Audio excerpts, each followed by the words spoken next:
Hello everyone. Thanks for joining me. My name's Malcolm Phillips. Um, this is a video documentary I decided to make. Excuse me. Um, Basically about the NHS. What can I say? You probably noticed I'm in a wheelchair. Lost my legs. I'm going to explain the reason behind me losing my legs and subsequent things which happened. Basically, the NHS many years ago was the envy of the world. The envy of the world. Um, but unfortunately, successive governments have degraded it, and it's now the laughing stock of the world. But anyway, there is a specific reason I'm making this video, which will become apparent at the end of it. This is all about how I got to where I am now, and the blunders and the mistakes made, not just by the NHS, by adult social services, the local council, even the rehabilitation unit I was in after I had my first amputation. Basically, I live in Blackpool, okay? I moved up here, six and a half, well, nearly 7 years now. 7 years ago from the West Midlands, from a small town called Redditch in Worcestershire. I moved up here. You know, yes, I did have health problems. I'm a smoker, so obviously there's lung problems. I've now got COPD. Excuse me. But I was working. I was happy. And then, of course, we had the big pandemic, COVID. Well, after COVID, things started going downhill. It was in the first week of December 2022, I started getting excruciating pains in the toes on my right foot. I've never felt pain like it. It did at one point get so bad that I came this close to cutting my own toes off with a kitchen knife. I actually had the knife in my hand to do it. Lucky enough I didn't. But that's how much pain I was in. I visited my GP at the time, and he brushed it off and gave me painkillers. That was the first week of December.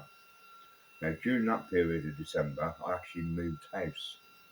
So I was out of the jurisdiction of that particular GP, so I changed to a different GP. And the last week of December, I ended up visiting them. And they did a Doppler test. Now, for those who are not familiar with a Doppler test, basically it's a little machine and it's got like a stylus type pen. And they run it along where your main arteries are. And it picks up blood flow. And it was discovered that I'd actually got a problem with the blood flow down my leg, right leg, and my foot. So I was put on blood thinning medication and referred to the vascular unit at Royal Preston Hospital. So it was a matter of waiting for an appointment to attend. It turns out that the blood thinners I've been given were of such a low dosage as they might as well have been giving me Smarties. And eventually the blood thinning medication was removed. No explanation why. It just stopped. Well, I got an appointment for February 2023. A week before that appointment, I ended up attending Blackpool A&E. Excruciating pain, unbearable pain. I was immediately referred to Royal Preston Hospital Vascular Unit, and I was transferred over to there. Spoke with the specialists, they did tests and whatever. Turns out I got a blood clot in the main artery just behind my knee, my right knee. So I was scheduled to go into surgery. Basically, I'm going to put a wire into the main artery at the top of my groin, down to where the blood clot was. So surgery came. I was given an epidural, and I must say I didn't even feel the needle going in. They managed to remove some of the blood clot. They actually showed it me. I'm quite surprised, but they couldn't remove it all. So I was put on strong dose of painkillers, Oromorph, which is oral morphine.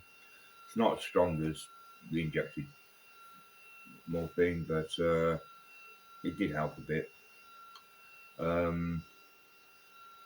couple of weeks later, I'm back over at A&E again, Blackpool, Victoria. Again, transferred back to Royal Preston Hospital.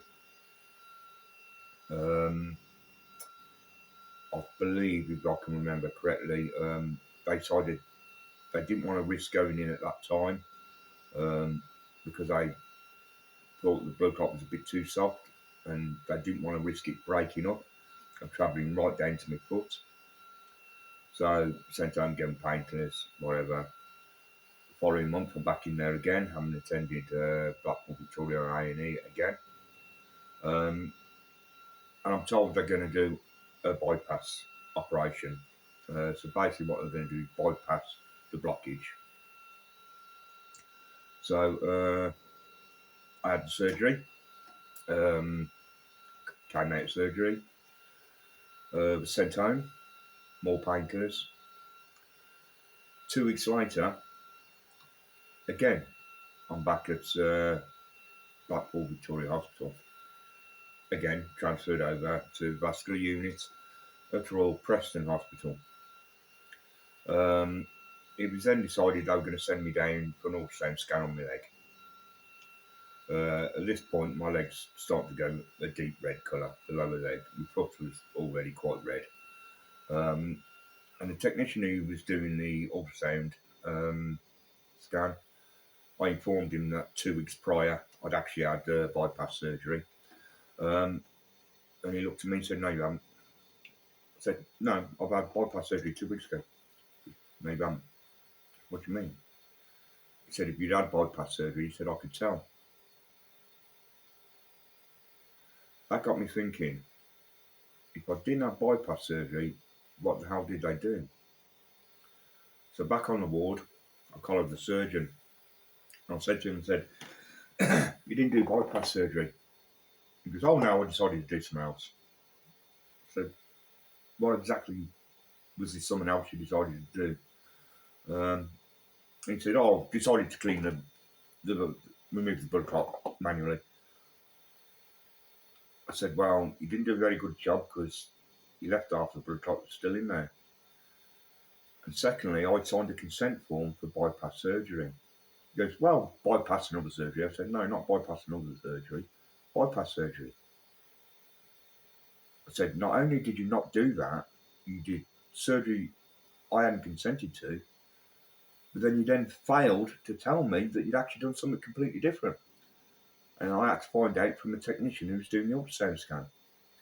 I said, "Why?" At which point, the surgeon just looked at me, tugged his shoulders, turned around and walked away. No explanation, just walked off. Well, anyway, I was sent home again. More painkillers, more Oromorph. Eventually, I'm back in there again via Blackpool Victoria Hospital A&E, transferred again, Royal Preston Hospital, vascular unit.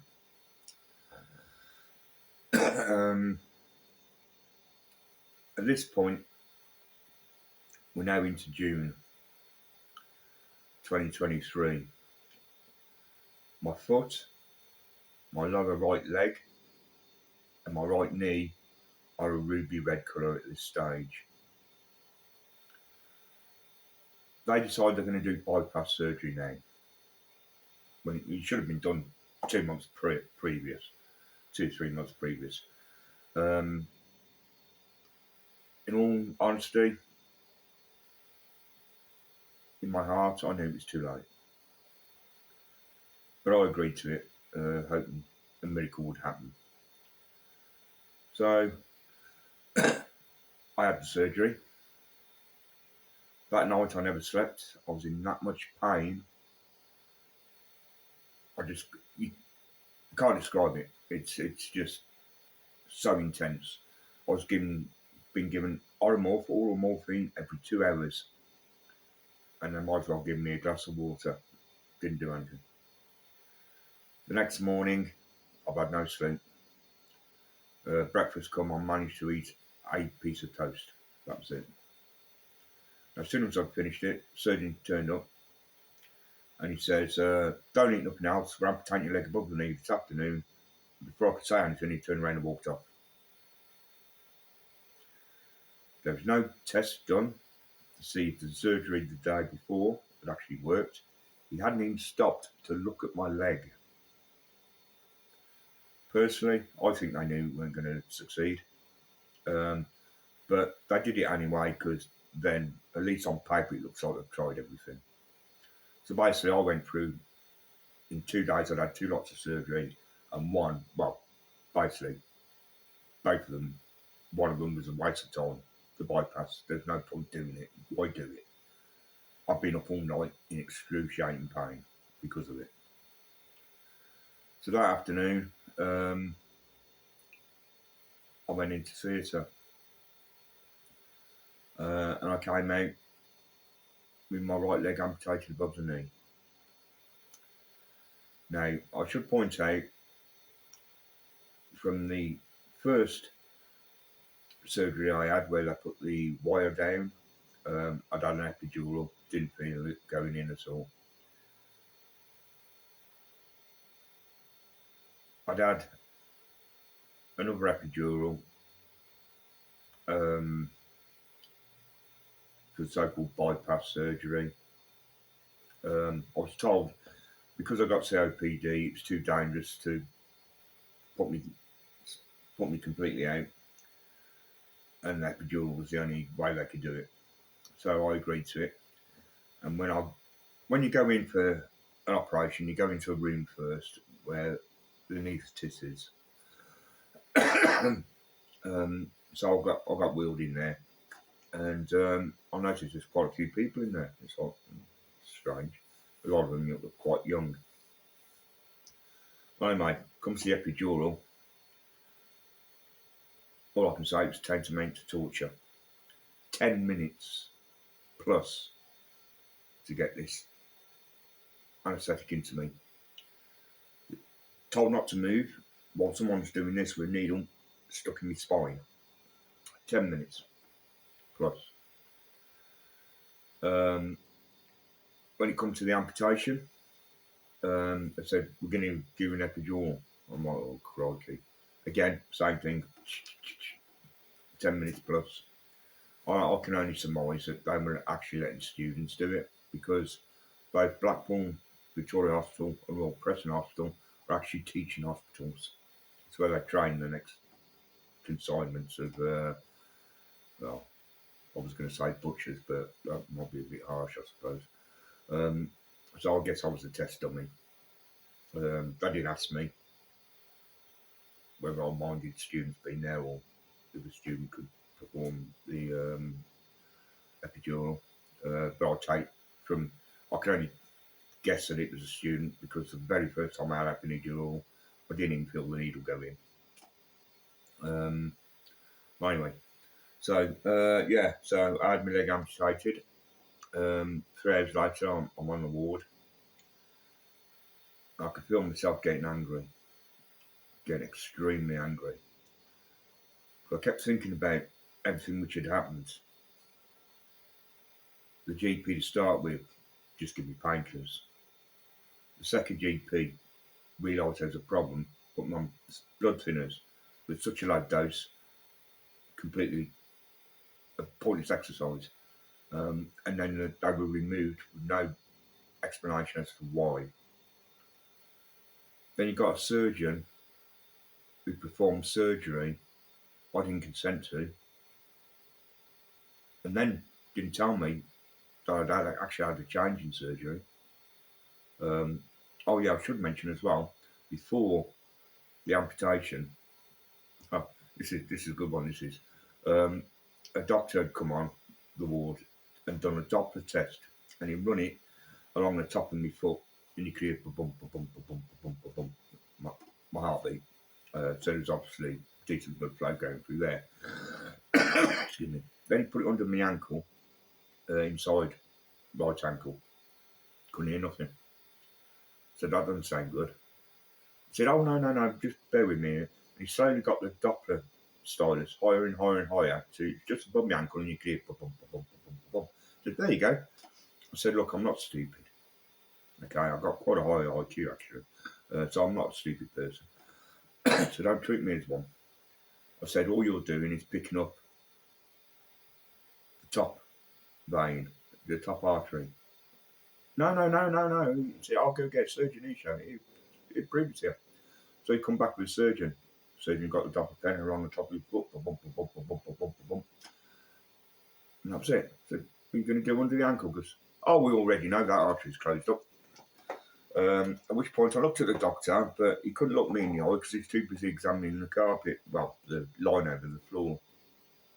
I think he wished a big hole just opened up and swallowed him because he blatantly lied to me. But anyway, that's by the by, isn't it?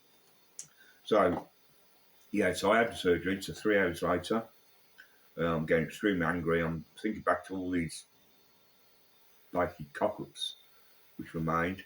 I thought, I'm going to blow this up in a minute. I need to calm myself down.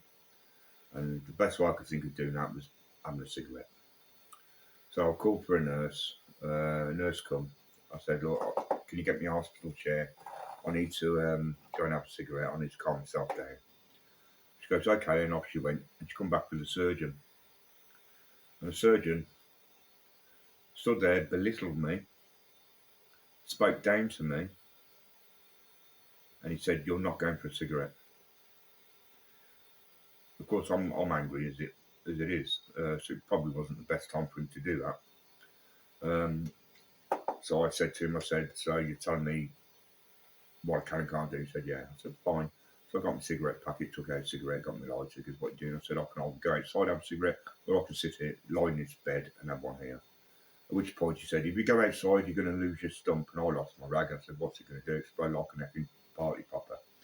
At which point she said, "I won't be spoken to that way." I said, "Well, best you F off now." And which he did. The nurse got me a chair. I went out and had a cigarette, which did calm me down. At some points, I was thinking, well, has any good come out and me losing my right leg? I thought, well, yeah, no more pain. No more pain. Boy, was I wrong. Was I wrong in a big way. I was in that much pain, I had to press my buzzer. Nurse come on, I said, "I'm in pain, what's going on?" She goes, "Where is the pain?" I said, "It's in my leg and my foot, but I haven't got a leg and a foot." She says, "Oh, that's phantom pain." And I guess from the dumb look on my face, she soon cottoned on that I ain't got a clue what she was on about. And then she said, "Has nobody discussed this with you?" I said, "Discuss what with me?" And then she proceeded to tell me all about phantom pain. Now, for those who are not familiar with phantom pain, people who have amputations can still suffer pain, even though the limb, whatever it is, which has been amputated, is no longer there. And it is a physical pain, excruciatingly physical pain. I mean, even to this day, I can still feel my legs and my feet if I move my legs from side to side, I can feel my feet and my legs moving. It's a weird thing. Excuse me. I was told it affects people differently. Everyone's different. Some people don't have it. Some people only have it for a few weeks. Some people for months. Some people have it for the rest of their lives. Um, I still suffer with phantom pains, and they're quite excruciating. The best way I can describe it is imagine somebody got a very fine sewing needle and just gently put it under the nail of your big toe and then give it a good whack with a wooden mallet. That's the pain. That's the best way I can describe it. It's excruciating. Well, anyway, at some point I was actually I was in that much pain. I was actually put on a morphine tap. Now, a morphine tap is basically it's a syringe full of morphine, and it's set in a machine, intravenous, and you got a little button you press, and this button I could press it every 5 minutes, once every 5 minutes, and it give you a small dose of morphine. I had to tap it 6 times to get any benefit from it, but then it did start to help. Now, tapping it every 5 minutes, the syringe itself would last 4 hours, and then it needed to be changed. And it took about an hour for it to be changed because the nurse has got to go find the doctor. The doctor's then got to sign it off. Then it's got to go down to the hospital pharmacy, got to be prepared. Then it's brought back up to the ward and put back in the machine. So it takes about an hour. So what I did was while I was waiting, I'd go have a cigarette. I think it's about the second or third time I'd had a cigarette when I came back and the morphine tap had gone. So I called the nurse. I says, where's the morphine tap? She goes, hold on, she'll get the doctor. Doctor come along. He says, oh yes, the pain management team decided you no longer needed it. And walked off. Now, I am not stupid. And it's standard procedure for the pain management team to come talk to you before removing any pain relief. I never saw nor spoke to any member of the pain management team ever. I then looked at the nurse and said, nurse, I said, can you answer me this? I said, did he remove my morphine tap because I went in and had a cigarette? She looked around the ward nervously to make sure there's no other medical staff in the room, looked at me and just said, yes. And then she walked off.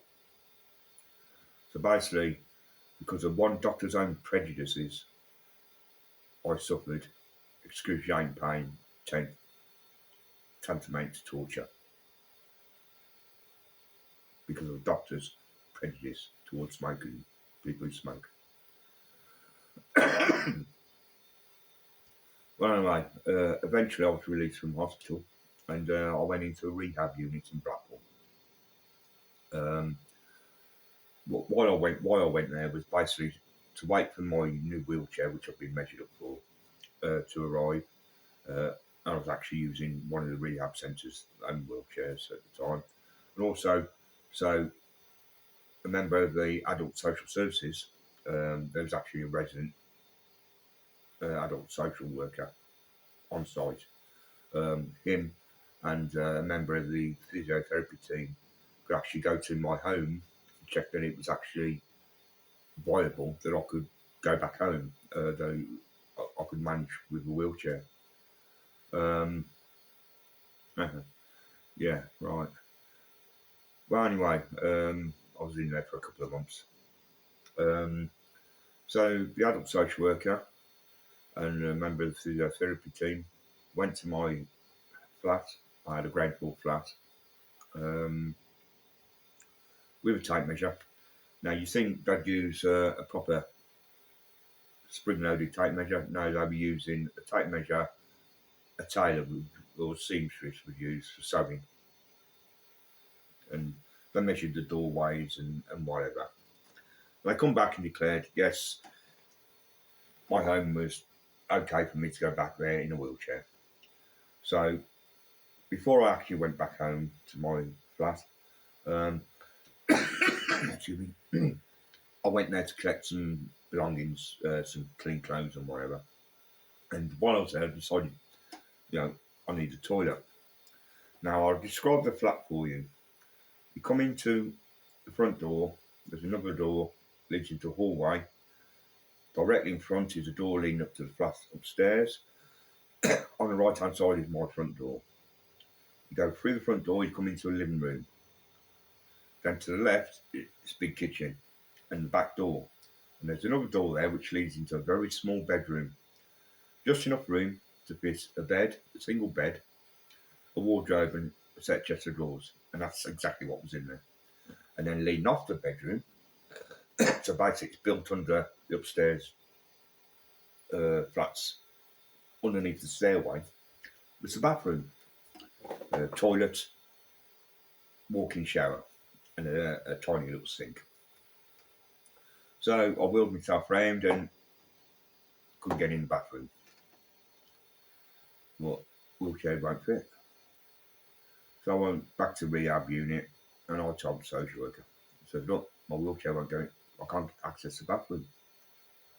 He didn't believe me. He thought I was just making it up. So in the end, me, him, and the physiotherapist revisited my flat. And they still wouldn't believe me, and the only way I could prove it was get myself wedged in the doorway. Then they believed me. I says, look, how am I supposed to go to the toilet? And how am I supposed to bathe myself? I said, I've got a walk-in shower I can't use now. I've only got one leg. I said, right, what we do, you can have a strip wash in the kitchen sink. It's like, right, okay. Well, you got my back door there with a big clear glass window, no blinds or nothing on it, and a big window above that.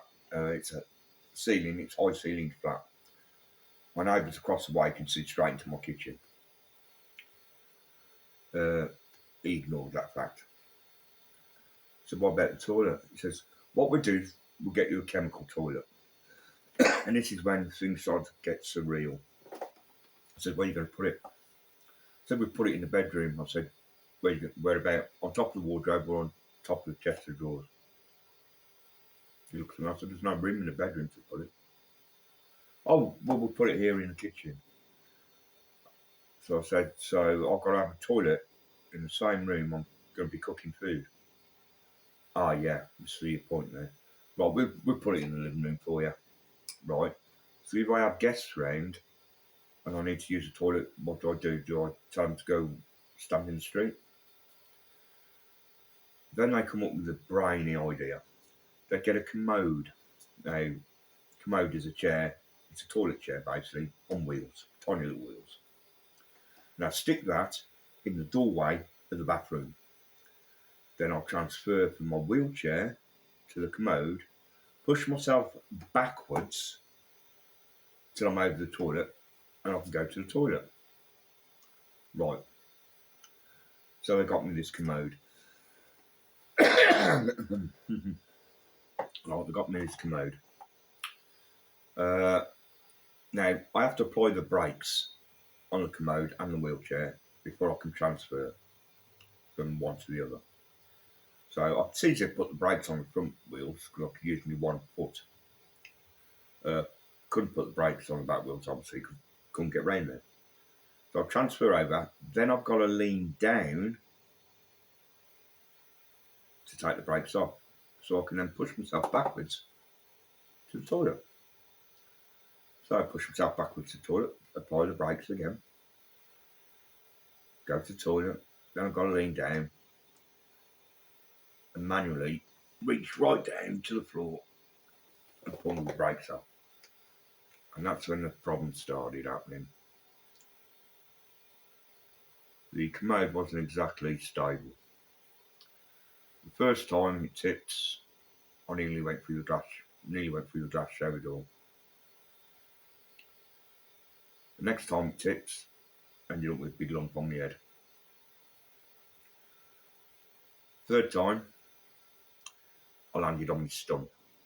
I ended up having to actually have an X-ray because I thought I might have fractured the bone. Luckily enough, I hadn't fractured the bone, but I'd done some serious internal tissue damage to my leg stump, and it actually stopped me having my physiotherapy for 3 months. The next time it tipped, I knocked a tooth out, and it just kept on and on. I rang the adult social worker at the rehab centre, and he said, "Oh, you need to contact Blackpool Council, it's something to do with us." Basically, once he got me out of the rehab, he didn't want anything to do with it. And it was his idea for the commode, and I was getting injured because of it. So I contacted Adult Social Services. 2 weeks later, social worker come out, young lad, barely 20 I should think. I explained to him what was happening, I showed him the commode and everything, and the tiny little sink, which was literally, you could just fit 2 hands in it, which I was having to try and bathe myself with. And he said, "Right, leave it with him and see what he can do." That was the first and last time I ever heard from him again. I should point out at this moment in time, my flat was quite cold, quite damp. I couldn't afford to have the heating on, so I'm just wrapped up in a sleeping bag all day. I was having carers come in at every day at 8 p.m. to make sure I was okay and to do little jobs, washing up, take the rubbish out, sort of thing. They could see what was happening, and I have to keep a daily log of the visits, and several of them are actually put down in that log. There's a serious danger to life. Now, to me, that means someone could die. Well, considering that's my log they're writing, it didn't instill any faith in the system for me. So yeah, they put down serious danger to life.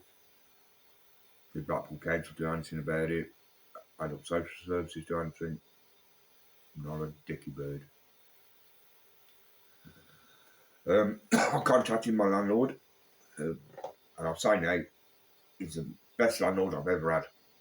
I explained the situation to him, said the damp and that, and said, I'm in a wheelchair now, I've lost my leg and I can't get in the bathroom. He said he will do complete alterations, damp proofing, he will turn the bathroom into a wet room, widen the doorways, everything, and he'd pay for it all himself. Now, I'd have to find somewhere to reside for 3 months so he could get all the work done, because I wouldn't be able to do it while I'm actually living there.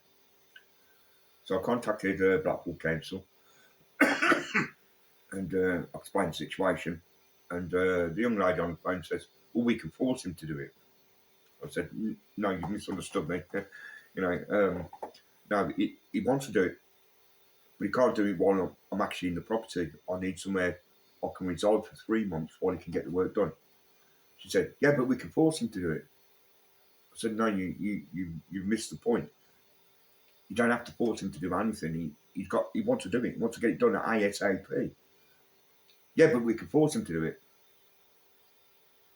At that point, I realised I was talking to a brick wall. The complete village idiot. I thanked her for her time and hung up. There's no point continuing the conversation. At this point, I realised there was only one person who could help me, and that was me. So I logged on to the council housing website, signed up. Now, you have to bid on properties, not money-wise or anything like that. You just put your name down when you see a property which you quite like. And I put my name down, and the months passed, nothing. And then I got a phone call. It's from a lady who worked for a housing association on one of the properties I'd actually bid on. And she informed me, she said, although you weren't suitable for this property, it doesn't matter what property you bid on, you will not get it. You will not be offered a property. I said, what do you mean? Why? He said, because the council hasn't given you a banding. Now, bandings, you got A, B, C, D, E, and whatever, so on. And without a banding, you're not eligible for a property. Now, considering several months had passed of me being on properties, and if she hadn't rang up and told me, I'd have never known. And I'd still be in that situation now. So I contacted the council, they apologised and gave me a banding. Now, band A is a high priority. You front of the queue. I think I was given a band C or band D, I'm not too sure. They didn't class me as a priority. In the conditions I was living in, with a risk, danger to life, I wasn't a priority. So I kept bidding on properties. And I bid on one property, and I was first in the queue. I thought, whoa, expect a phone call any day now. And then I checked and the property mysteriously disappeared. So I emailed the housing association and ran that particular complex. And they emailed me back. So I said, unfortunately, an emergency case had came up and I was given priority. But they did have another flat if I wished to view it. And I'm actually in that flat now talking to you here and now. The flat is wheelchair friendly. The doors are widened. The light switches are all that height. The kitchen, work surfaces are all lowered for wheelchair access. The bathroom is a wet room. And I've got a special shower wheelchair which I've transferred to. And before we get drained, I can have a shower. Toilets with bars I can hold on to, etc., etc. So yes, I jumped in it, and I was over the moon. I moved in on the 4th of April, 2024. About 2 weeks later, I started getting severe pains in the toes of my left foot. I was straight down into A&E, no messing around, straight there. After waiting there for many, many hours, in a lot of pain, I finally got to see a doctor. And this was at Blackpool Victoria Hospital, A&E department. The doctor, in his wisdom, turned around and says, I'm not referring you to Royal Preston Vascular Unit, you need to go see your GP. Well, we all know how long it takes to get a GP appointment. But eventually I got the appointment, went and saw my GP, and to say he hit the roof would be an understatement. He said that doctor in the A&E department, considering what had happened with my right leg, it should have been an immediate emergency referral to Preston, Royal Preston Hospital vascular team. But it wasn't. He said before the day was out, he'd refer me himself. 2 days later, I checked my emails, I got an email. Go on the NHS website and book a date and a place. You know, you got choice of various hospitals. Well, the only one I could really get to was Blackpool Victoria anyway. Book a date for an examination. The earliest I could get it was in the August, which was at the time 3 months away. Before that happened, I ended up back at the A&E department of Blackpool Victoria Hospital. I was transferred straight away to Royal Preston Hospital. When I got there, all the tests were done. Yep, you got a blood clot behind your knee, in your main artery. They immediately did bypass surgery. No ifs and buts about it, they did bypass surgery. When it came to the surgery, they said, right, you can have an epidural. I said, never in a month of Sundays am I ever having another epidural. He said, that's fine then, we can put you completely out. I said, that's not going to be a problem when we COPD. But no, why? And I thought back to all them times I'd had them epidurals. But the doctor saying, no, it's too dangerous to do anything else.